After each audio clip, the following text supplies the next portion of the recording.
So Blizzard has responded about the beta in all sorts of mediums so far, but today I want to focus in on an interview between Eurogamer and Rod Ferguson. I will leave a link to the article down below if you guys want to read word for word. I'm going to go ahead and showcase the posts that I want to talk about because he has responded about things about the beta and some things that honestly some people brought up as critiques or potentially answering some questions that you may have. Rod Ferguson is an executive producer over at Blizzard, and as his Twitter says, GM of all things Diablo at Blizzard. So definitely a prominent figure and someone you'll see in a lot of the interviews out there, and someone who has a lot to say. So diving in here, one of the questions that they asked is, did you have a metric for success for this weekend, says Eurogamer. And Rod Ferguson basically claims that this word beta, and this is really true, has been twisted into a marketing beta. But for what he describes as the Diablo 4 beta, this was a true beta so that we were able to test the load and what it means to get a lot of players in. Now, this is something that it was a major criticism of the game. A lot of people were upset and a lot of people were frustrated and basically like, yeah, this is just how it's gonna be. And it's a beta, so they should have designed the beta so that they could have, had all these players jumping into the game. And yet, that's not really what the beta is for. I had to try to explain this to people that the whole reason the beta exists, although, you could say they should have been more prepared, that was what the beta was for, was to prepare for how many players are getting in. And as they say, or as Rod Ferguson says, we ended up doing 6 really big hot fixes that fixed dozens of issues, so we saw server stability come back up and the queues went down. And for anyone that actually participated in the Diablo 4 beta weekend, earlier on Friday, it was miserable, absolutely miserable. Like you could not get into the game. It was just absolutely atrocious. Then Saturday, Sunday came around, right?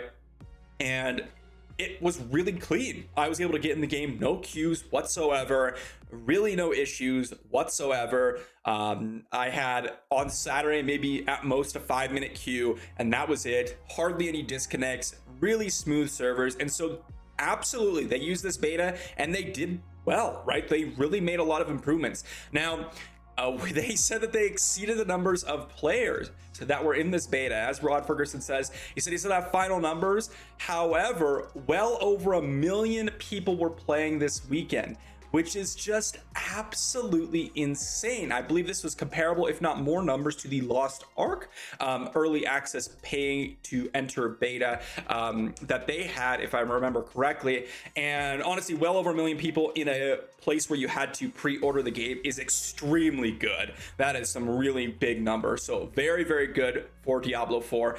And I wouldn't expect this to have 2x, 5x next weekend, because again, this next weekend is available to all players.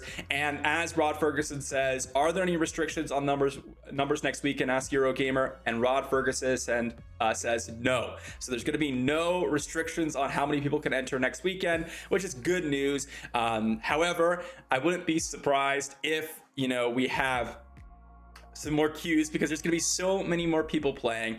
But again, this is what was to be expected, right? This was what was to be expected in the beta. I think a lot of people have this glorified impressions of what beta should be, and it should be perfect in every way. Like, I should be able to play the game. Like, the whole point of the beta is to test the game. It's not just for us, guys. It's for them. That is the point of a beta, is to make their game better, right? And so although it's to generate hype as well, improving queue systems and these types of things, this is what the goal of it was for. And as Rod Ferguson says, of course, the ideal is that there are no queues, but the whole point of the beta, or part of the beta rather, is to figure out how many people are going to play, figure out the issues, and then make sure it doesn't happen on launch. Okay, so that's really important, and making sure that we don't get this same situation as we go forward. Now, they do ask the question, are they worried about the next open beta coming up where a lot more people will play? And they said that they've made a lot of progress. Rod Ferguson comments, the reason that we're doing these tests is to see if it's a great experience, right? That's what he says.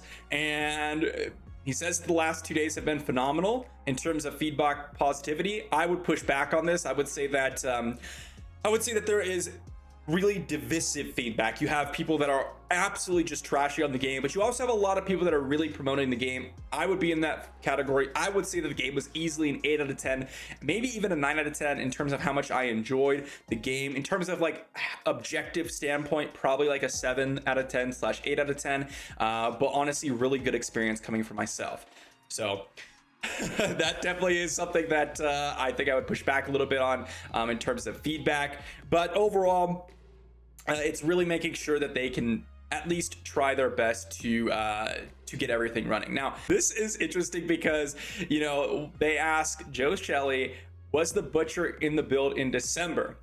And they say no. And, you know, as per my experience in the beta, I had never seen the Butcher. So I think this is actually really interesting because, you know, they talk about the beta experience, and one of the biggest things in the beta was the Butcher. This was something that came out of the woodwork, just slaughtering people, and it was something super exciting, right? And as you know, they say, or Joe Shelley here says, it's kind of a reverse treasure goblin.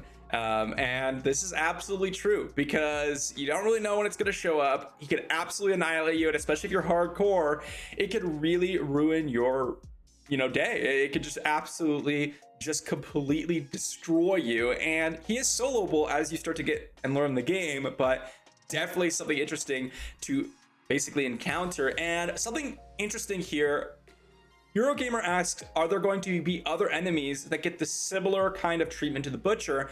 And Joe Shelley responds, yeah. That is exciting, guys. That is super exciting. I honestly think the Butcher is such an interesting mechanic and something really exciting to see in the game. And honestly, something that I really want to see more of in the game, because having that really like terrifying experience in a Diablo game is kind of why you play Diablo, right? You want to have the ambient atmosphere, have that dark and dreary aspect, but you also have to feel the threatening thrill, right, where these elites can kill you, or a random big boss monster can show up and absolutely annihilate you. That is absolutely something that I want to see going forward more in the game. Now, we have two really important things to touch on before I wrap up this video. Two more really important pieces of feedback. One thing that Eurogamer asked was that, you know, a lot of people were not overly enamored with the dungeon design. It just seems to be that dungeons were too big and involved backtracking to grab keys and unlock doors, and, you know, relatively overall being repetitive is something I've seen repeatedly. And Joe Shelley responds, we've seen it. There's a few elements there. There are a lot of people that don't know basically basic, you know, designs in the UI or basic mechanics. And as they continue onwards, and this is very important, the way we want players to approach as they're leveling up is to look at this. Hey, I want to do each one of these different dungeons, and they're incentivized through the map completion system and the renown system and the codex of power. But then after you've completed the campaign, you get access to nightmare dungeons, and you get the sigils that modify the dungeons. Rod Ferguson adds this and says people are seeing dungeons at a baseline level. It'll be interesting, the feedback, to see once people get the experience, what it means to go through sigils and see how they have different monsters or more monsters, different abilities, buffs, debuffs, etc. This, I cannot drive this point home enough. Honestly, a lot of the negativity in terms of repetitive dungeons, rather, sorry about that, is honestly silly. I think it's silly. You know, if you're coming from Diablo 3, if you're coming from Diablo 2, if you're coming from Path of Exile, all those games are insanely repetitive. And people will say, oh, but there's, you know, dynamic map layouts that I get, you know, confused on, or etc. One of the other biggest criticisms is that people are backtracking. Guys, if you get a dynamic layout of a dungeon, guess what? You're going to mess up and take the wrong turn and backtrack. That is what's going to happen, okay? It happens all the time. I've seen it happen in all sorts of these games. And of course, if you even consider regular MMOs, like, let's say Lost Ark, yes, some of the raids and dungeon designs are amazing, absolutely beautiful, but guess what? If I'm going to do the same dungeon or raid like 20 times, it's going to get repetitive. That's just the name of the game. So to me, this doesn't matter. The only thing that matters is, are they rewarding? Are they fun to play? And in my opinion, yes. Now, some people may disagree, and, you know, that's totally fine, but I don't know. I don't think this is incredibly important. And again, this is level 25. This is one of 5 zones. Once we go to a new zone, we're gonna get new dungeon bosses, because they said they have over 100 dungeon bosses, and we've only seen like 7 or 8 realistically in these dungeons. And also new map layouts, new open world layout. And then of course, we're not even talking about endgame. Once we get to endgame, all these dungeons will change based on the sigil system. So we have so much to talk about. And honestly, I think this is a very, very early critique for something that we haven't even really experienced. Now, if you want to say, hey, the dungeons in this map, if I repeat them, are repetitive, that's fine. But I don't think you can make a blanket statement saying that dungeons are going to be the absolute same. Are they going to be repetitive always in terms of, hey, you're going to do the same thing? 100%. That's never going to change, ever. All games are going to be repetitive. That's just what it's going to be. If you're doing like grinding, repeating things over and over again. That's just how I view it. So honestly, this is not something that I find very, very important, but it is important to address it because a lot of people have this opinion. And I get it. If you have that opinion, that's totally fine. I'm just not of that boat. One thing that I will say though, if you do have that opinion, just wait and see, what the other areas of the game are going to be like before you make your final decision, because who knows how they change. Lastly, the last thing I want to touch on is something I hate, honestly, more than anything in this game, and that is Eurogamer asks, I've seen people say the game is easier as a sorcerer with ranged abilities than it is as a barbarian who has to fight up close, and the rogue is somewhere in between. I've had a go at all the classes and I tend to agree, and the feedback is coming from people who have somehow taken all 3 currently available classes to level 25. I wonder if everything is working as intended or if you're looking at it again with an eye to potentially rebalancing it. Okay, so let's see what they say here. Joe Shelley says, in general, there are no classes that are only for the really skilled people. When you see that campfire lineup, it's not just mechanics you're choosing, it's also the class fantasy. So if you have example, a fantasy of being a rogue, we don't want you to pick rogue because you think that character looks really cool. And then for us to come back and say, oh no, that's only for the people who have 60 hours of Diablo. And then Rogue person says you're not good enough. Yeah, so we don't want really high skill level capped classes and you can't play. So the way that they approach it is to make sure that each class, there are builds that are accessible for players, and there are builds or styles of play. And you mentioned the rogue. The melee rogue is more challenging to play than a ranged rogue, and within the melee rogue we can get into, all right, well, I want to build where I shadow dash, etc., etc. There's lots of opportunity for high skill cap. Certainly a melee rogue presents lots of additional opportunities because it's a more dodge based class, expecting more use of evade. So this is 100% true. And then Rock Ferguson even doubles down and says the thing that can't be overlooked either is you're only getting to play the first 25 levels. The classes that don't stay balanced with every level change. The Barbarian is a really great example because the Barbarian has the most weapons of any character, and because of that they have the most equipment slots of any character, which means they can have the most legendary affixes. So once you get all the legendaries, the Barbarian can be super strong because it's got 2 extra legendary affixes that other characters don't have, and you're not going to get legendaries until mainly beyond level 25. This is so important. So I want to touch on 2 things. First off, yes, we have level 25 in the beta. The class balancing, we shouldn't even be talking about class balancing in level 25. It's ridiculous. It's honestly dumb. I'm honestly guilty of this as well because, I like to get hyped, and I get hyped about some insane builds and some other things. But realistically, guys, it's level 25. I mean, we have so much more to accomplish. Our builds are like, 1/1000th of how strong they should be. We have basically no legendaries. We have all these things to accomplish. And at the end of the day, like, that's realistically something that we have to look at as a realistic, objective point of view. We have so much more to talk about. And as they mentioned, in any game whatsoever, every class is differently balanced based on what level you are. That's just what it is. I played so many different MMOs. If I go back to Guild Wars and I play a ranger, I have a pet, and the pet makes everything trivial. Whereas if I played a different class, like an elementalist, yes, I don't have as many skills, even though all this stuff I have to level up and all this. It's just every MMO I've ever played has different balancing at different level stages. That's just what it is. And so you just have to accept that and understand that's a level 25 beta. You're not going to get a perfect balance, and we can't really judge the balance in the classes until we get later on in the game. First off. Second off, I don't even agree that the Barbarian is harder than the Sorcerer necessarily. I just think people don't know how to build the classes, realistically. I think that's what it is. People come into the game, they're casual players, they don't play a lot, or maybe they're not theory crafters. They come into the game and they see these people, like myself or other people that create builds, they try them out and they're like, yeah, I don't understand what's going on with this build, or I don't know how to play the build, or I don't think that this build is that great. And to be fair to them and us, a lot of us that are creating these builds are just doing some things that we were testing out at the moment, right? And these are our best experiences, and then if we find something else out, we will share that as well. Like, here's the new best option. For example, the Barbarian, I came in and I played a bleed build, or I tried to play a whirlwind build, and that's the one I had the best experience with the beta earlier. However, they changed a lot of the skills, and now bleeding is just so much better.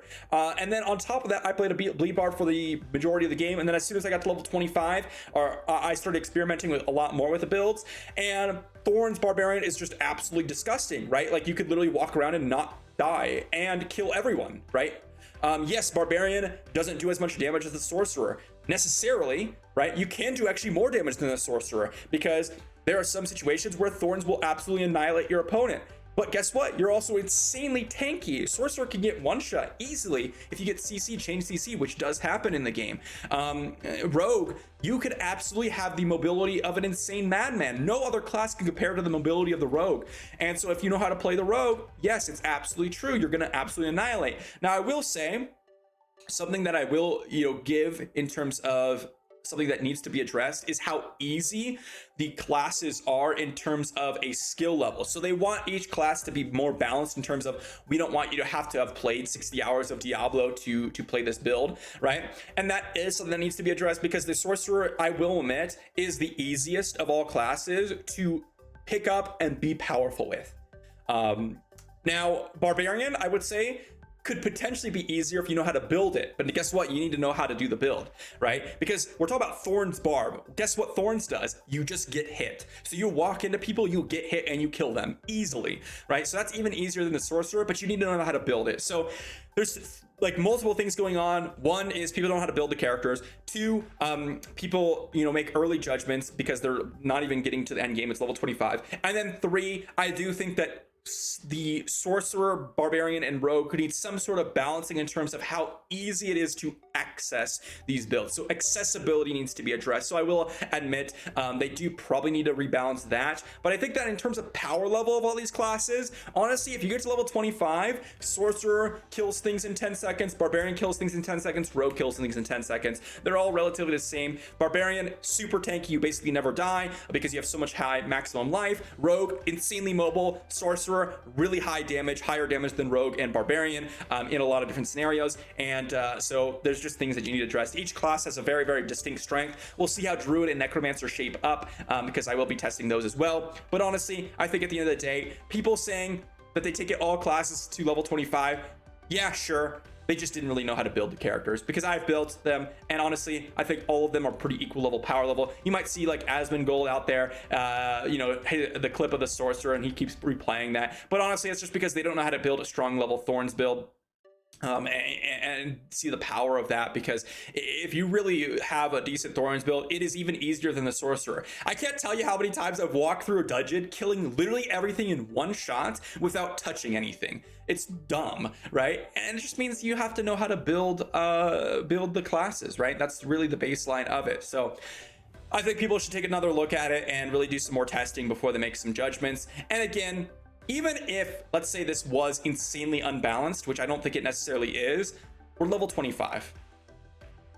Level 25. It is what it is.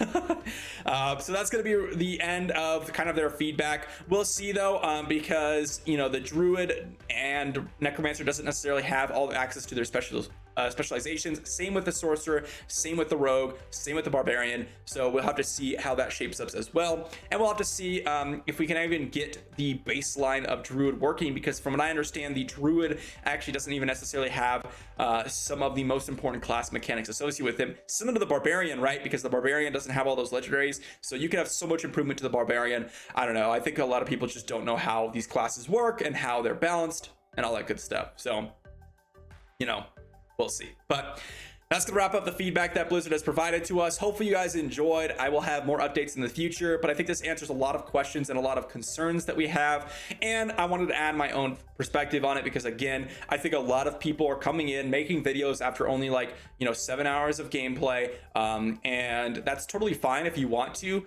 do that and get your initial impressions. But to say that the classes are unbalanced, to say all these things are what it is, when you're talking about a beta and all this stuff, is just, I don't think a very, very good judgment of the whole situation, right? I think it's a little short-sighted. But I'm excited for more butchers. I'm excited for more classes to come, and I'm excited for all these different things to experience. So let me know what you think in the comment section down below, and I will see you all for a video tomorrow.